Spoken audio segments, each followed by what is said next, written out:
नमस्कार, मैं संजय उपाध्याय।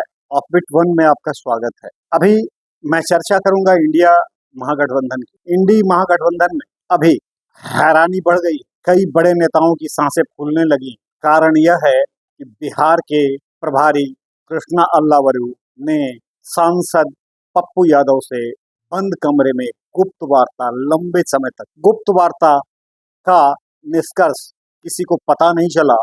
और खास करके पप्पू यादव एक वैसे नेता हैं जिनके पेट में ढेर सारी बातें होती हैं, मस्तिष्क में भी ढेर सारी बातें होती हैं। अपनी योजनाओं का वो खुलासा नहीं कर, पूछने पर उन्होंने ऑफबिट वन को बताया कि समय आएगा तब मैं आपको बता दूंगा। वैसे वो सतह की बात वो आसानी से कर ले। खैर, जानकारी यह मिली है कि पप्पू यादव को कोई बहुत बड़ी जिम्मेवारी दी जाने वाली है। वो जिम्मेवारी खास करके सीमांचल क्षेत्र में दी जाएगी। संभव है कि सीमांचल का उन्हें प्रभारी बना दिया जाए, जिसमें पूर्णिया, अररिया, कटिहार, किशनगंज, सहरसा, सुपौल आदि, मेरा मतलब कि 5-6 जिले आते हैं। उन जिलों में पप्पू यादव के प्रभाव देखने को मिला है। सहरसा में भी उन्होंने अपना प्रभाव दिखाया है। पूर्णिया में तो निर्विवाद वो पिछले 6 वर्षों से, माने 6 टर्म से वो सांसद रहे हैं। इस बार तो इंडिपेंडेंट जीते हैं। शक्ति तो है, ताकत तो है, ताकत का प्रदर्शन भी उन्होंने अपने परिणाम देकर किया है। लेकिन कृष्णा अल्लावरू ने उन्हें क्या कहा, कैसी मंत्रणा हुई, इसकी चर्चा नहीं है। कहीं भी कोई इसकी चर्चा नहीं कर रहा है। पप्पू यादव पूछने पर भी नहीं बता रहे हैं। लेकिन कृष्णा अल्लावरू के बारे में ये बताया जा रहा है कि वो उन्होंने कोई बहुत बड़ी जिम्मेवारी इनको सौंपने जा रहे हैं। संभव है कि ये बिहार के स्टार कैंपेनर के रूप में भी रहें, क्योंकि पप्पू यादव का अपना प्रभाव क्षेत्र सीमांचल में तो है ही।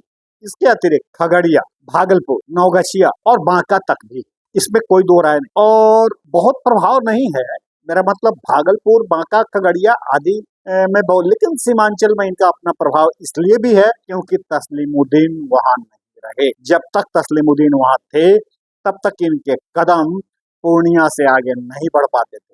लेकिन बड़ी दिलचस्प है ये जानना और रोचक है कि ओवैसी सीमांचल में कदम रख चुके हैं। और सीमांचल से ही उन्होंने पिछले विधानसभा चुनाव में 6 सीटों को झटक लिया था। वह मुस्लिम और माइनॉरिटी बाहुल्य इलाका है। किशनगंज के बारे में तो बेहतर पता होगा कि लद्दाख के बाद दूसरी सबसे अल्पसंख्यक जनसंख्या घनत्व वाला वह जिला है। खास करके एक धर्म विशेष मुस्लिम। अभी हाल में 2-3 घटनाएं ऐसी घटी हैं जो मुस्लिमों को हर्ट किया है। खास करके सीए, एनआरसी, 3 तलाक, ये आदि ये तरह के जो हुए हैं, इससे वे आहत हुए हैं। और हाल के दिनों में भी जो जदयू ने समर्थन किया है भारतीय जनता पार्टी को, इससे भी वो आहत हुए हैं और आहत होकर एकताबद्ध हुए। यही कारण है कि पिछले प्रेस कॉन्फ्रेंस में वो लोग पीसी छोड़कर भाग गए थे। पत्रकारों ने जब सवाल पूछने शुरू कर दिए तब उन लोगों ने वहां से किसी का कोई जवाब नहीं देकर भाग गए। खैर, ये भी एक अलग बात है। तो ओवैसी पप्पू यादव को टक्कर देंगे। लेकिन मैं बता दूं, या आपको पता हो, बताने की बहुत कुछ जरूरत नहीं, इसलिए कि मैं ऐसा मान कर चलता हूं कि बिहार में सभी लोग राजनीति को बेहतर समझते। तो अब मैं कहने ये जा रहा हूं कि अखिलेश प्रसाद सिंह, पूर्व बिहार के कांग्रेस अध्यक्ष, इनका कहना है कि तेजस्वी प्रसाद यादव ही मुख्यमंत्री रहेंगे, बनेंगे और उनके ही फेस वैल्यू पर चुनाव लड़ा जाए। इसके पीछे वो तर्क देते हैं कि उनके पिता लालू प्रसाद यादव वो एक कट्टर धर्मनिरपेक्ष नेता हैं, जिन्होंने कभी भाजपा के सामने घुटने नहीं टेके। सच है, ये सत्य है, ध्रुव सत्य है। और यह भी सत्य है कि तेजस्वी प्रसाद यादव पिछले चुनाव में, ये तर्क उनका है जो सत्य भी है, जो रिकॉर्ड में भी है, कि 74 सीटें उन्होंने लाई, अपने फेस वैल्यू पर लाई। हालांकि वो फेस वैल्यू तेजस्वी प्रसाद यादव का नहीं था तो वह लालू प्रसाद यादव का, क्योंकि MY समीकरण का ताना बाना इन्होंने, तेजस्वी ने नहीं बुना, ये लालू प्रसाद यादव जी नहीं बुना। हाँ, उनके बुनने में सहायक और लोग भी रहे थे, लेकिन लीडर तो लालू प्रसाद यादव ही थे। एनीवे, उनका ये कहना है कि तेजस्वी प्रसाद यादव के ही चेहरे पर लड़ा जाए। दूसरी ओर मैं अभी बात कर रहा हूँ खास करके तेजस्वी प्रसाद यादव पर के पक्ष में।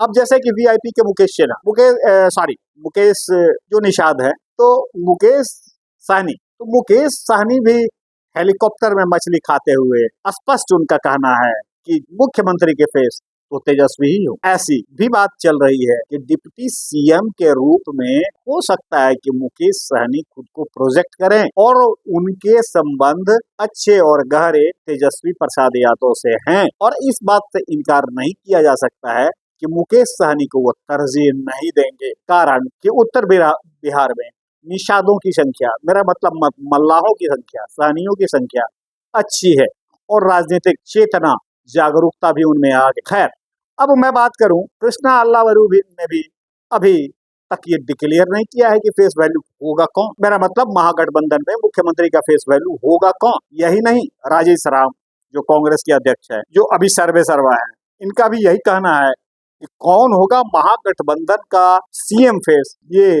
कहना प्री मैच्योर होगा। ये बड़ी अपरिपक्व बातें होंगी। इसका फैसला महागठबंधन तब लेगा जब आपस में बैठ जाए, आपस में सबका तालमेल बैठ जाएगा, सामंजस्य बैठ। कुछ ही दिनों पहले 3 बैठकें अब तक हो गई महागठबंधन की, कुछ तय नहीं हुआ। वैसे हर बैठक के बाद ये कहा जाता है कि तेजस्वी प्रसाद यादव होंगे, फिर बाद में ये कहा जाता है कि ये नहीं, वो होंगे, नहीं लड़ा जाएगा, अभी फैसला नहीं हुआ है। तो ऐसी स्थिति में, ये ऊहापोह की स्थिति में ये कह पाना मुश्किल नहीं बल्कि एक तार्किक बात है, क्योंकि जिसने लोकतंत्र में सबसे अधिक सीटें लाई तो गठबंधन की राजनीति में तो उसकी राजनीतिक औकात होती ही है और वह लीडर होता ही है। मेरा मतलब सीपीआई-एमएल ने भी यह कह दिया था, खास करके दीपंकर भट्टाचार्य ने, कि मुख्यमंत्री फेस कौन होगा ये कह पाना मुश्किल है।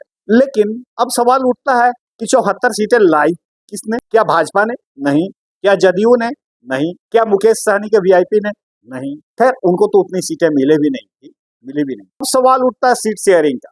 इस सब सीट शेयरिंग में जिस तरह से स्ट्राइक रेट माले ने दिया, मेरा मतलब कि कम्युनिस्ट पार्टियों ने दिया, उस तरह का स्ट्राइक रेट कांग्रेस ने तो नहीं दिया। कांग्रेस ने तो उल्टे आरोप लगाया कि 45 वैसी सीटें दे दी गई थी जहां जनाधार न तो कांग्रेस का था और न राजद का था, माने चुन चुन कर उसको दे दिया गया था। इसका मतलब लिए क्यों थे, यह भी एक सवाल उठता है। क्या सर्वे नहीं करवाए थे इसके पहले, या फिर लालू प्रसाद यादव जी ने जो कुछ भी कहा अखिलेश प्रसाद सिंह ने उसे सहस्र स्वीकार कर लिया? सर्वे हुआ होगा ना, तो सर्वे हुआ होगा तो वहां तो राजद और कांग्रेस के वोट बैंक और वोट परसेंटेज बिल्कुल क्लियर, अगर बहुत कॉन्क्रीट नहीं अगर आता, मोटा मोटी तो जानकारी मिल ही जाती है सर्वे में। तो क्या ये अखिलेश प्रसाद सिंह को इसकी जानकारी नहीं थी? क्या लालू प्रसाद यादव को इसकी जानकारी नहीं थी? ये क्यों नहीं मारा जाए कि जानबूझकर लालू प्रसाद यादव जी ने वह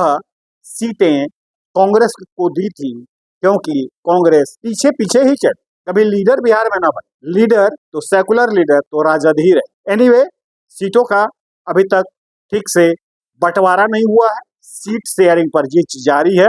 लगभग इसमें 9 घटक दल हैं, ये 9 घटक दल में अभी खींचतान जारी है।